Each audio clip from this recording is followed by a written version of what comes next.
continued the repairman. "Swamps where cedars grow and turtles wait on logs, but not for anything in particular.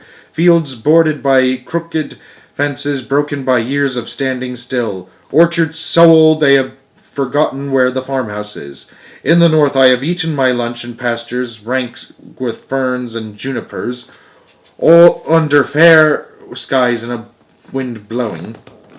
My business has taken me into spruce woods on winter nights where the snow lay deep and soft, a perfect place for a carnival of rabbits. I have sat at peace on the freight platforms of railroad junctions in the north, in the warm hours of with the warm smells. I know fresh lakes in the north, undisturbed except by fish and hawk and, of course, by the telephone company which has to follow its nose. I know all these places well. They are a long way from here, don't forget that, and a person who is looking for someone doesn't travel very fast."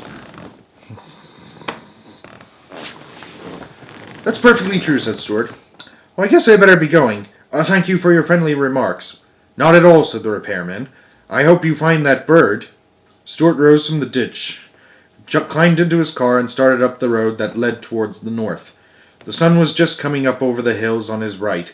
As he peered ahead into the great land that stretched before him, the way seemed long, but the sky was bright, and he somehow felt he was headed in the right direction.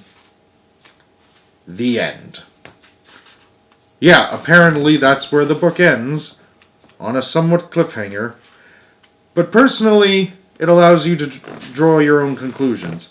And my conclusions are that Stuart did eventually find Margalo, because when Margalo flew away without telling anybody, she flew north, because she believed that's where birds should go, north, when springtime comes.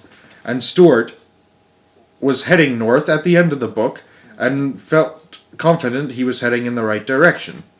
So my guess is he eventually found and reunited with Margalo, and they eventually went back to Mr. and Mrs. Frederick C. Little and George in New York City, and lived the rest of their days there, happily.